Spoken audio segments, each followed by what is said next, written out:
Hello and welcome to Dr. Brainwaves. I'm Dr. Rena Azar. This is Dr. Susan Raschal. Today we're going to talk about this. This is occupational asthma. Occupational asthma is an incredibly underdiagnosed condition, and it frequently occurs when you're at the workplace.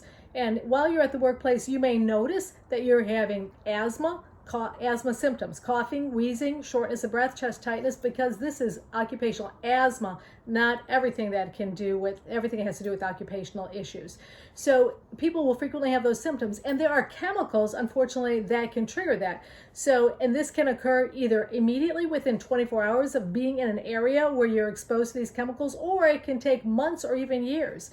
So these irritants, particularly in high doses, will include hydrochloric acid, for an example, sulfuric acid, ammonia.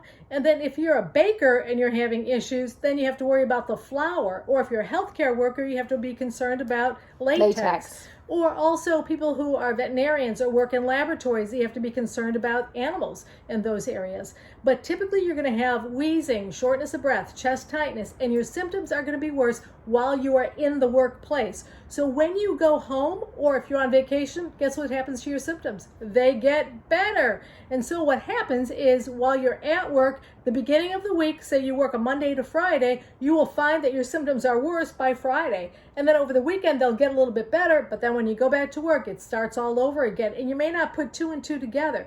But some of the risk factors are definitely a family history of allergies. So if you're one of those people that has allergies to tree, grass, weed, pollen, or molds, or dust mite, dog, cat, cockroach, then in fact that is a risk factor.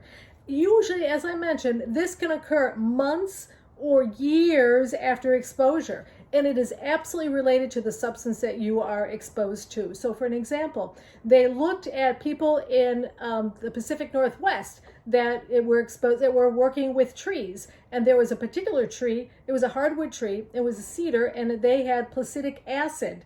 And placidic acid cedar was in this particular plant, and they were working with these substances. And they looked at this study, and they found that a third of these people. So then they told all these people, okay, let's look at all these folks and see what we can find out. Well, they found out a third of these people had asthma that was exacerbated by this environment. They found a third of the people's asthma completely resolved when they removed themselves, when they quit the job and they got a new job. And then a third of them continued to have symptoms even after they quit their job. So we know this is something that you don't want to take lightly. It's something that definitely needs to be evaluated. And those are some of the common risk factors.